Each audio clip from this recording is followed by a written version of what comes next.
This is lesson number 7 from the series of Learn and Improve.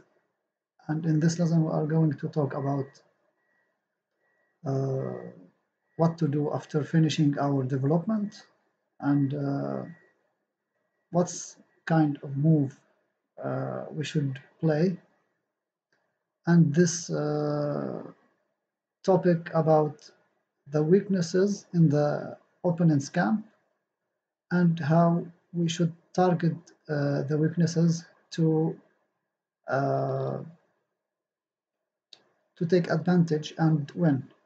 In this game between Mr. Morphy from very old days, from 1857, and Mr. Lewis Paulson. At that time, Mr. Morphy was playing white and start e4. Mr. Morphy is a genius of the past and he was known about his attacking and aggressive style, and he likes initiative very much. e4 c5, knight f3 e6, d4, just normal move in this kind of positions. This is theory. I don't know if there is theory at that time, but this now is played as the Sicilian can, or Taimanov or Paulson. I don't know what kind of variation we are going to see now. Knight take, of course, and now bishop c5, attacking the knight on d4 directly with a developing move. So this is a good move. Okay, protecting. As you see, especially in the opening, we should play developing moves and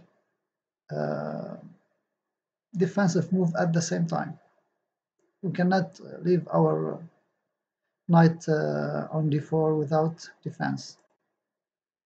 Queen to b6, of course, more pressure on the knight on d4. So white should also defend his knight. And now developing, as we said, Mr. Morphy was very aggressive and prefers to play with initiative from the very beginning of the game. And now black played queen take b2, and this was a bad move. This kind of move setting a trap for the queen, giving him the pawn on the b2, and now Morphy played knight d2 b5, now preventing the queen from running or escaping. All squares now defended, and we can maybe play rook to b1 and attacking the queen, so all squares will be attacked. So Mr. Paulson took on e3, taking the bishop. So Morphy continued with rook b1, attacking the queen. As we said, the queen is trapped, and now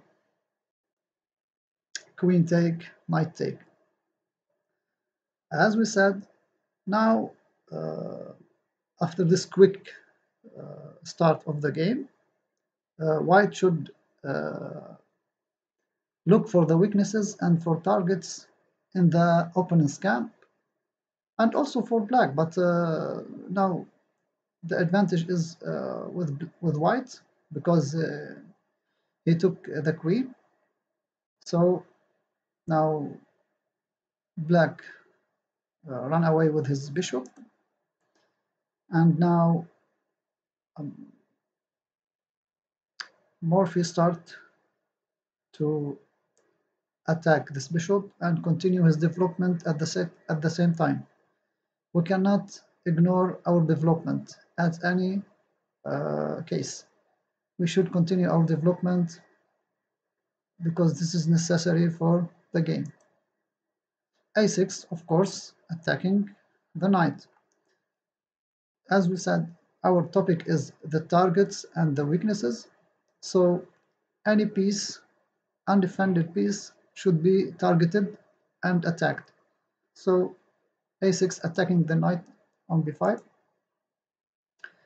pawn take on f4, pawn take on b5, knight to c3.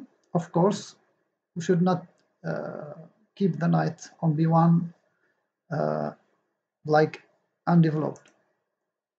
Knight to e7, giving the space for the king to castle. Knight take b5, castle, and knight to d6. And now, as we see, the knight is in a good post on d6, closing the way for the bishop. So the bishop will stay on c8 undeveloped. Knight to c6, development, of course. Rook to g1. And this is very important file to attack the black king. Rook take on a2.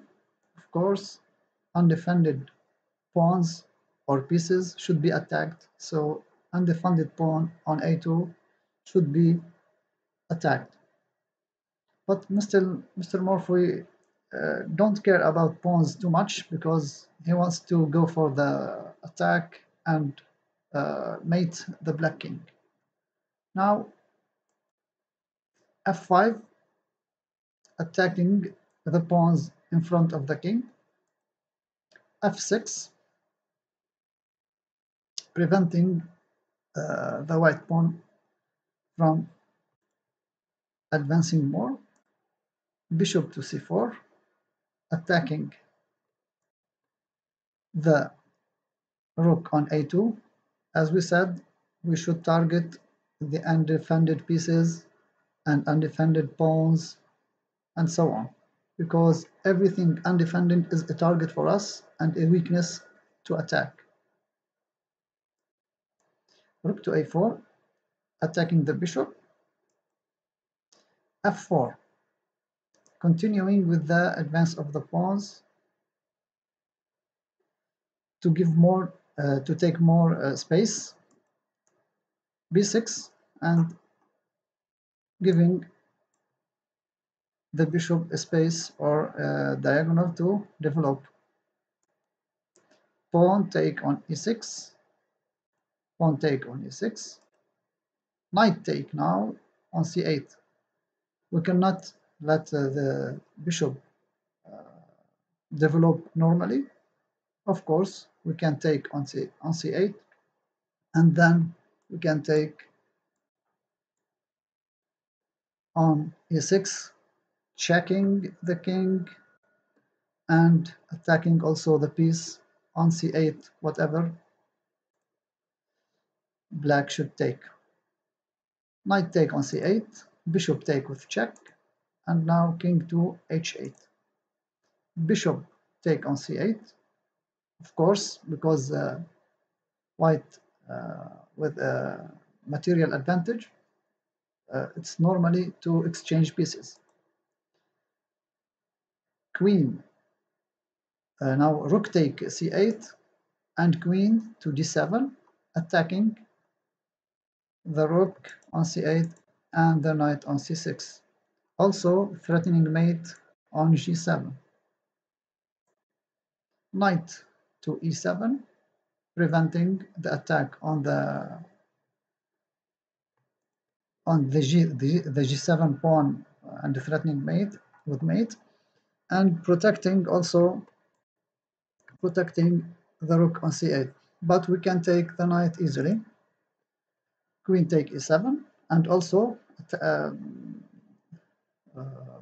threatening mate on g7.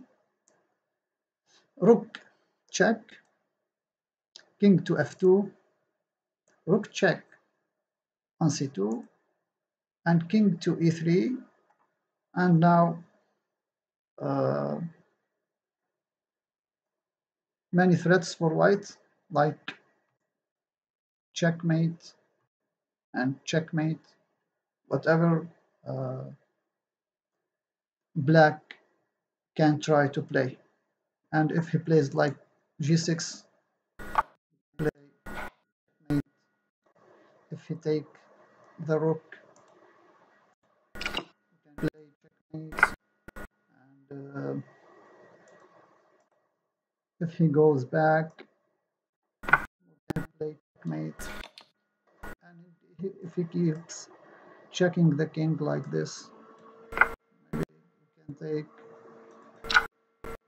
and we can go for checkmate later, and this is very easy for white.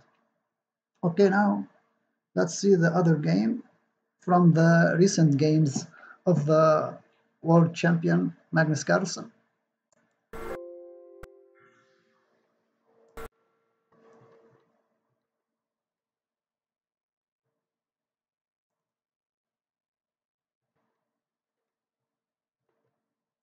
So this game, it's a recent game between the world champion Magnus Carlsen against Levon Aronian, played in 2018 in Norway. So our topic is to find the targets, find the weaknesses, and to target them. So Magnus Carlsen start with e4, e5, knight f3, knight c6, bishop b5. This is the royal pairs. Knight f6, and castling from Magnus Carlsen. Of course, in the first moves, all this theory and playable. Knight take e4 and rook e1. This is the most solid of lines suiting well that Magnus actually was the sole leader at this point. And this is all theory, just 5 moves. All knight to d6 attacking the bishop, of course. And now from this point, white let black take the bishop. In case if black takes the bishop, so knight check attacking the queen and attacking the king. So this cannot be happen. So what black does, he plays bishop to e7, of course. And now bishop to f1, all theory, knight take knight, rook take knight, castling d4 and bishop f6, and going back to rook e1. As we see, always we should attack the pieces of the opponent, and by that we can create some weaknesses and to accumulate our attack on a single weakness or creating another weakness. This depends on the position. So now knight to f5, of course, as we said, we should accumulate our attack on the weakness. This pawn is defended once, so we should attack it twice or 3 times. Okay, d5, escaping with the bishop, with the pawn and advancing it, grabbing more space. So rook to e8, trying to exchange. Okay, rook take, queen take, And now we should find how to protect this pawn, and maybe we attack this knight on f5. Queen to d3, attacking the knight. So of course this bishop is not developed yet, so we open the diagonal for the bishop to develop and protecting the knight at the same time. Knight to d2. Of course, the knight is not developed, intending knight to e4, attacking the bishop, or going to f3. Of course, when we have to develop our pieces, we should think about the knights before the bishops, because the knights is a short range piece. So bishop to g5. This is a very logical move, assuming the exchange of the dark squared bishop, and at the same time eliminating the knight e4 threat. As we said, thinking about weaknesses and target the weaknesses. Of course, we should think about the ideas and the plans of our opponent. So, as we see, black with the two bishops still managing to handle the position and maybe can gain some advantage. And white tries to eliminate one of the bishops, so knight to d2, intending knight to e4 and taking on f6. So this is not good, or as calculated by black. So he wants to exchange the bishop for a bishop, not for a knight. Knight to f3, bishop take bishop, rook take bishop, bishop to d7, of course, developing and giving the space for the rook to come to the open file. Rook to e1, okay, challenging the queen. Queen to d8, queen to c4. Of course, now the queen intending to come to f6 or any other, maybe to f8 later. But if now the queen moves, we can take the pawn on c7. So we prevent the queen from coming to f6 and attacking the c7 pawn. As we see, white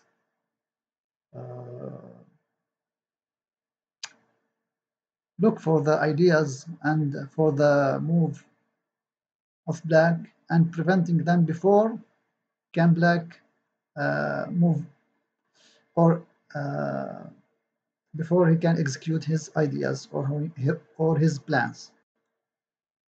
G6, okay, G6 opening a little space for the king and defending the knight. Also, white opens a little space for the white king and preventing the bishop from coming to g4 later if the knight goes to anywhere. Knight to g7, of course, rook to e3, and now preparing maybe to come with the queen to e2. Now a5, this move maybe trying to develop the rook from this way. a5, okay, a5, a4, preventing any advance for the pawn. Knight to e8, queen to d4. Okay, queen to d4. Okay, now maybe the knight wants to go to f6, So the queen eyeing this square, knight to g7, going back, and now we can see black is a little bit cramped, he cannot do much. g4, starting the advance of the pawns. c6, trying to exchange this pawn, because this pawn is preventing the bishop and the knight from moving. c4, protecting the pawn, of course. Knight to e8, as we see, black don't have any other moves. Queen to f4, of course. As we said, we should find the weaknesses and target them and attack them. This pawn is undefended, so the queen attacks this pawn. This is so logical. King to g7, rook to b3, also attacking undefended pawn, defending it with the rook. So when your opponent is obliged to defend his pawns with his pieces, so eventually he is in a bad position because his pieces is tied to his pawns, and this is bad to him, and he cannot move, and his activity is bad. Knight to g5, also attacking this pawn. Okay, Magnus Carlsen finds the targets and attack them without any hesitation, and black very cramped and he cannot move. Look at his pieces in the back rank, and he is not attacking any of the white pieces. So now knight to f6, of course we cannot let white take on f7, so we are cutting the queen's attack on f7, but putting the knights on f6 a little bit suspicious. Maybe you can do something about this. Let's see how Magnus benefits from this move. Of course, we can now doubling the attack on f6. Now Aronian attacked the knight by playing h6. Of course, now 1, 2, and 3. 3 times attacking the knight. This is bad for black. Knight take, so queen take f7 with check, king to h8, and queen to g6, threatening mating attack. Maybe you can take here, and also attacking the knight, maybe coming with the rook to f7 and mating on this rank. So black resigned at this point, and as we see with the 2 games from the past and from our days, the players play at the same style, finding the weaknesses and attack them, creating the weaknesses. Any undefended pawn, any undefended piece should be attacked. And also the weaknesses with tactical motives, it's easy to spot, but the weaknesses with strategical type, it's hard. And if the player is good and strong, he can find both of them. So this is our lesson for this time. Thank you for watching, and bye.